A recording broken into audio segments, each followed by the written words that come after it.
So UFC Fight Night, Steve Garcia versus David Onama just took place, and Tony has died. I'm going to be giving you my reaction to the card, starting with the main event, bro. I fucking told you people, bro. And I know this isn't like a crazy take. I think everybody was picking Steve Garcia to win this fight by knockout, bro. But there were people telling me, bro, you got to put some respect on Onama's name, man. David Onama was a fucking industry plant, and he just got exposed this one. His run to the fucking rankings was fucking trash, bro. His run to the rankings was washed Giga Chikadze, who arguably could have beat him on damage, Roberto Romero, who we got dropped by, a close fight with fucking Jonathan Pierce, which he missed weight, and David Onama, he lost to fucking Nate the Train. Steve Garcia has real names on his fucking resume, like Chase Hooper, fucking, even though the Cater fight was, like, he beat the fuck out of Cater. Cater's washed as well, but, like, dude, Steve Garcia has unholy power in his hands. The shots that he hit Onama, he literally just cut through Onama easily. He made Onama look like a bitch. I'm sitting here just hating on Onama, bro, but people were pissing me off this week with the Onama glaze. Like, I was like, what has Onama done? Nothing. Oh, bro, the shot that Steve Garcia hit Onama with was not even a clean shot. The one that rocked him. The shot that he hit Onama with hit him in the gloves, and it still dropped Onama. That is how hard Steve Garcia hits. Steve Garcia is the real Josh Emmett. People talk about Josh Emmett like he's got this crazy power in his hands and he puts everybody out. Steve Garcia is Josh Emmett. He has the power of Josh Emmett, except he uses technique. He actually has crisp boxing. I think he has the best ground and pound in this entire division. Steve Garcia is a legitimate prospect. He is on a crazy win streak right now. He has dropped every single one of his opponents. He's him. I'm behind this guy. I fully support. Like, Steve Garcia is a great prospect for this fucking division, right? Yeah, I just don't know what David Onama's game plan was going into this. They start the fight, and immediately Steve Garcia finds his range with his jab, and David Onama does not adjust at all. So Steve Garcia is just jabbing up Onama. He's landing these really, really crisp body shots to Onama. He's hurting him. He's landing hooks, and he's just walking forward the whole time. Has no respect for Onama. Literally just walked Onama down. Cut through him with ease, man. Dude, I think Steve Garcia is going to go on a great run in this division, man. Like, I would pick him to probably beat Zalal. I love Zalal. You know, Zalal is my boy, but I would probably pick him to beat Zalal. I'd probably pick Onama to beat somebody like...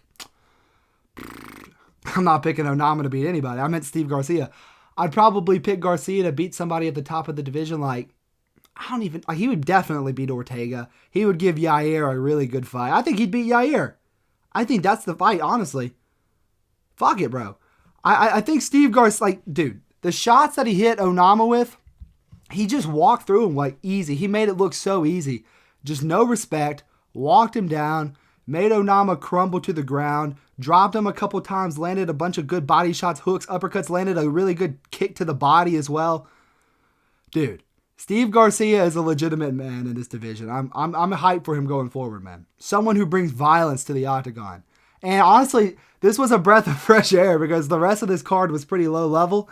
So, dude, watching, he kind of reminds me of like a Poirier type fighter. You know what I mean? Like, just super violent, really crisp boxing. He doesn't really TKO. Like, he doesn't knock people out cold, but he TKOs with volume.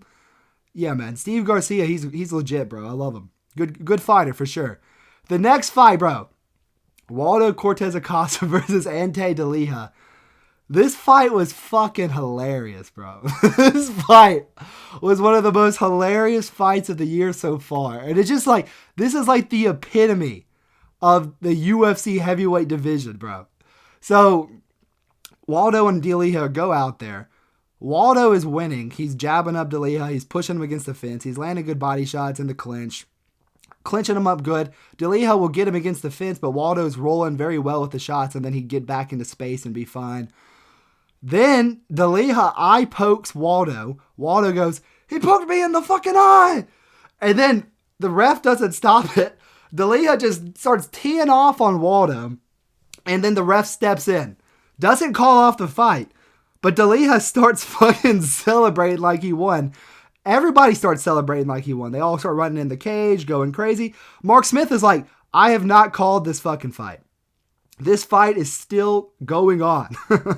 And so they reset because they give Waldo the full 5 minutes, but they bring the stool in for him to sit on because they thought it was the fight was over.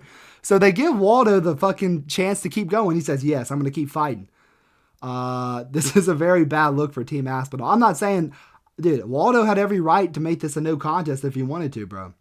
But I just don't, like, they start the fight over again. Waldo is just fucking pissed, goes out there, knocks out D'Elia, puts him out with the ground and pound, and wins the fight. As soon as he wins, he starts screaming because his eye still hurts. He's like on his knees, like, my eye.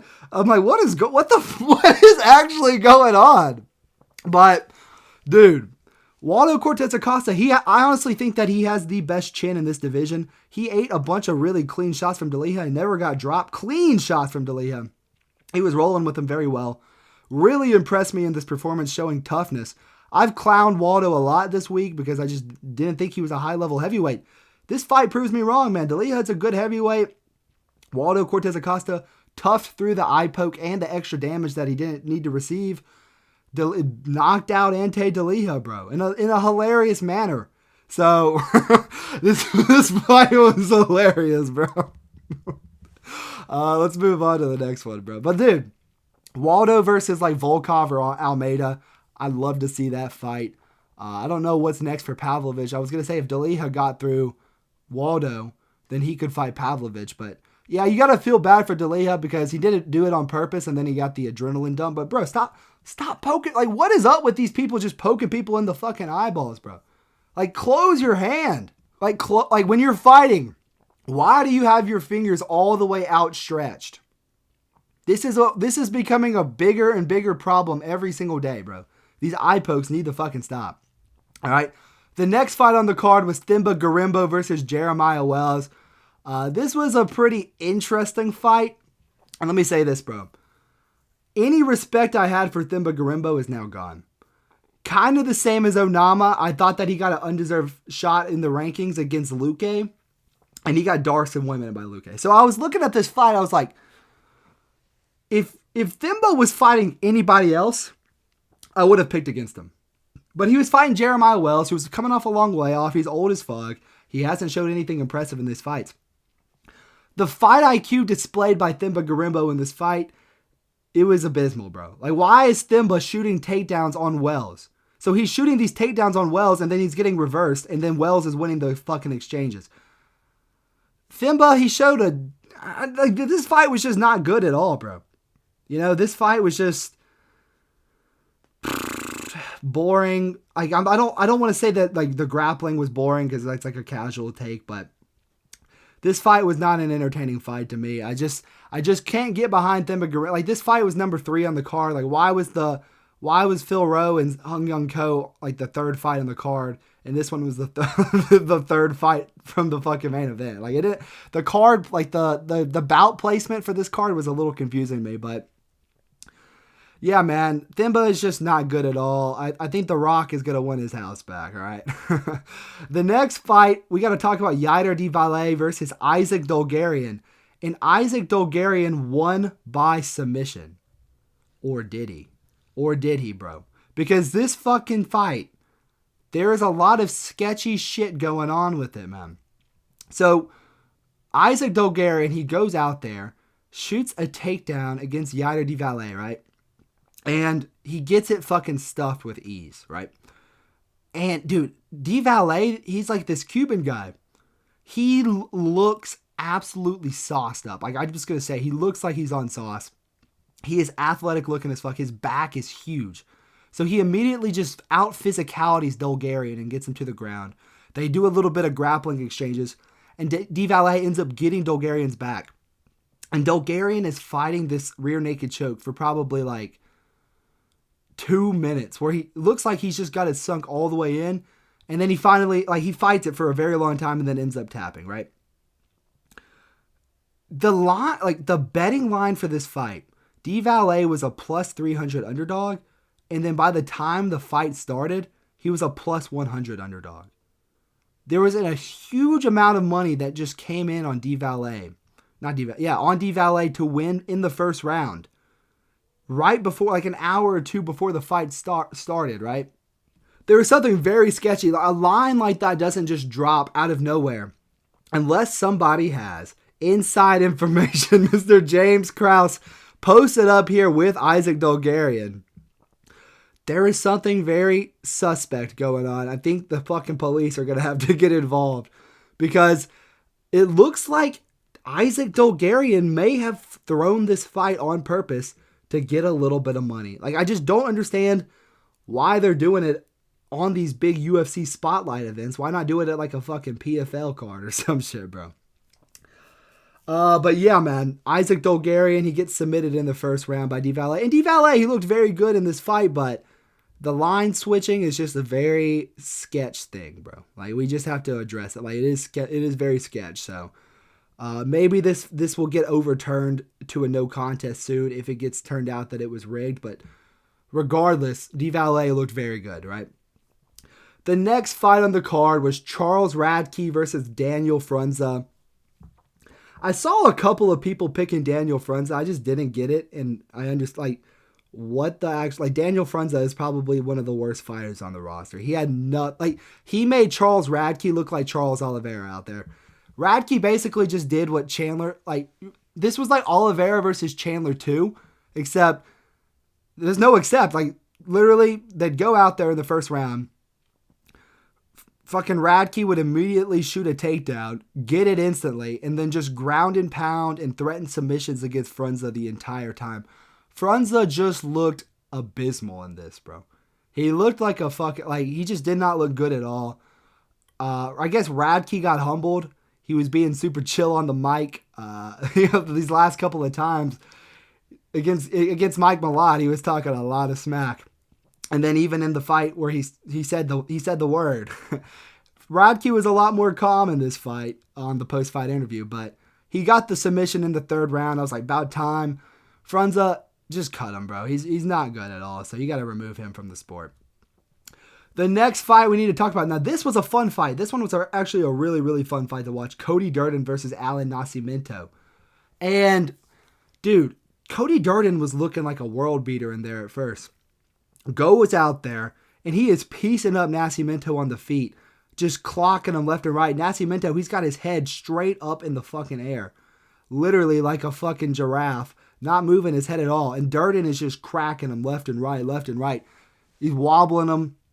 But Nascimento is landing really, really good leg kicks on Durden in this fight.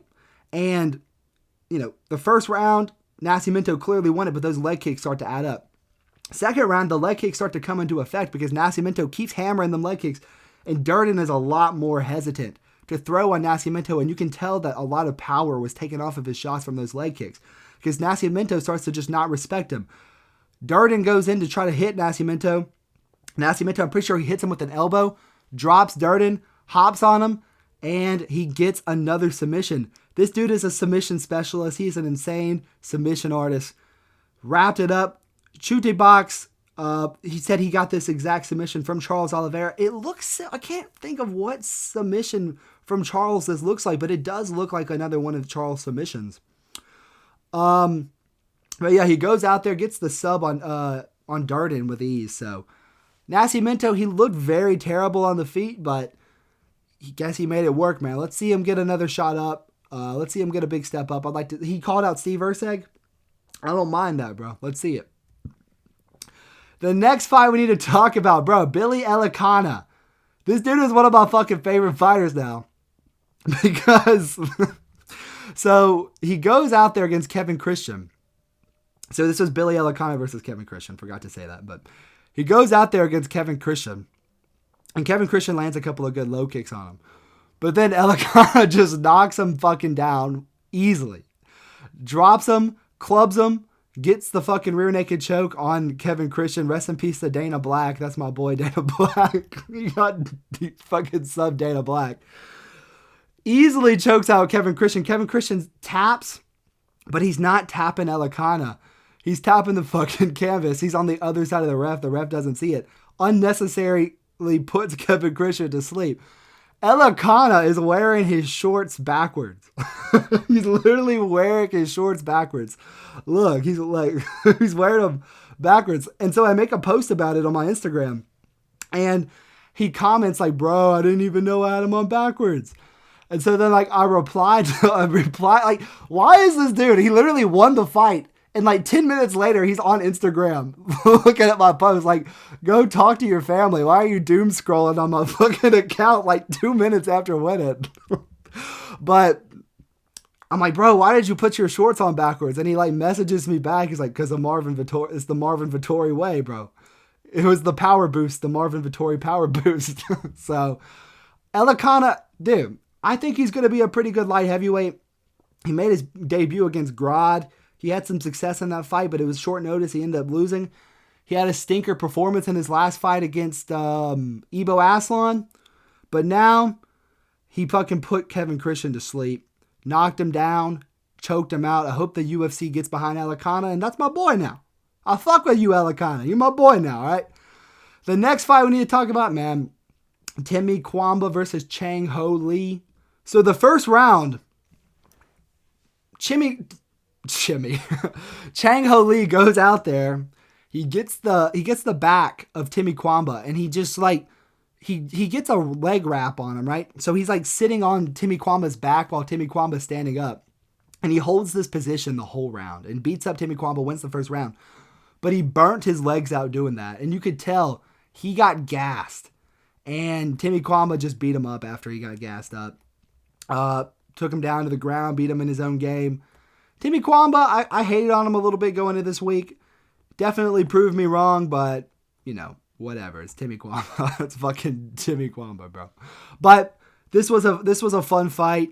I remember saying visibly to myself, like, this dude needs to throw a spinning elbow because he was just throwing counter hooks and it wasn't doing enough damage. And he does throw a spinning elbow and he ended up wobbling Chang Ho Lee with it. So that was pretty good from Timmy Quamba, but I don't really have much to say about this fight. It doesn't really affect the rest of the division, you know?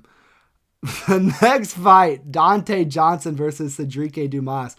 Dude, this is another fight that needs to be investigated for fucking sports gambling reasons. It looked like, to me, Cedric Dumas prematurely taps to a submission. Like, I don't know, like, he is a quitter. Don't get me wrong. Dumas is a quitter. But this was a very sketchy performance from Dumas, okay? So Dumas goes out there. He's getting his ass beat. He's getting taken down. He does shoot takedown on Dante Johnson early. He gets it, but Dante Johnson immediately gets up. If you don't know who Dante Johnson is, he did his debut on Dana White's Contender Series at heavyweight. This is his true weight class. He walked through Dumas, choked him out in 2 minutes. Dumas, like, I don't like you, bro. I can't get behind Dumas. I hope the UFC cuts him. He can go to bare knuckle. He can go to fucking PFL. He can go wherever. But I just don't like he literally, like, the submission was not even locked in. He already had his hand up ready to tap. Like, he just wanted to get his paycheck and get out of there. Honestly, Dumas, famous Dex, I will never forget you, bro. But you're getting cut from the UFC. I don't want to see you ever again. The next fight, it was Norma Dumont versus Caitlin Vieira. And this fight was a robbery, straight up. This was a robbery.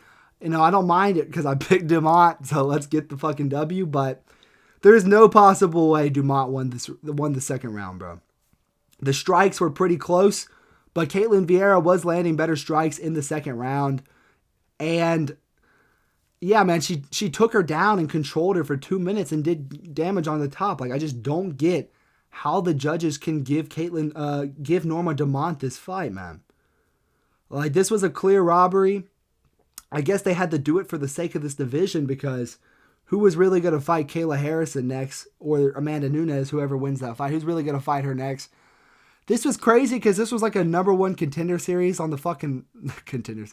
This was a number one contender fight on the Apex prelims. Norma Dumont is most likely going to get a title shot off of this robbery win.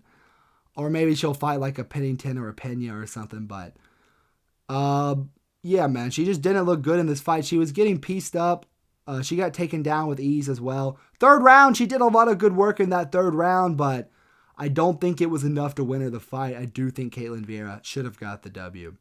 The next fight on the card that we're going to talk about, because there were 2 other fights. There was the Alice Ardeline versus the Ruiz girl, and there's the Alan Carr versus Carol Alessi. I don't care about that, bro. Like, we're not going to talk about that. But the next fight was Seung Hyun Ko versus Phil Rowe. And Seung Hyun Ko, I honestly, like, this guy, they called him the Korean Tyson. And he has won both of his fights via grappling. And he looks really, really good. Like, this guy's grappling looks elite. And he does have good striking on the feet as well. We just haven't seen it yet. You watch his regional fights, he has all knockouts. And so, even in the Oben Elliott fight, he showed a little bit of his striking expertise in it. But he still used the grappling in that fight to win, right? This fight literally just went out there, shot a takedown on Phil Rowe in the first 5 seconds of each round and got it. I think he literally had 14 minutes and 30 seconds of control time in this fight. Easily dominated Phil Rowe in the grappling, beat him up on the ground. I feel bad for Phil Rowe because at one point he was on the cusp of getting ranked. He had a really competitive fight with Neil Magny. Could have gone either way, but at the end of the day, he just couldn't stuff any of Ko's takedowns, who just took him down and beat him up, man. He just straight up beat him up. But yeah, that will do it for the video. Dude, this fight night, I'm not looking forward to next week if we get the same kind of performances. But man, Steve Garcia is a fucking beast, man. This guy, he's on a tear. And let me say this. If we use a little bit of MMA math, Onama had a close fight with Giga. Giga had a close fight with Allen. You know, Garcia just walked through Onama with ease. Like, made it look like Onama should not even be in the UFC.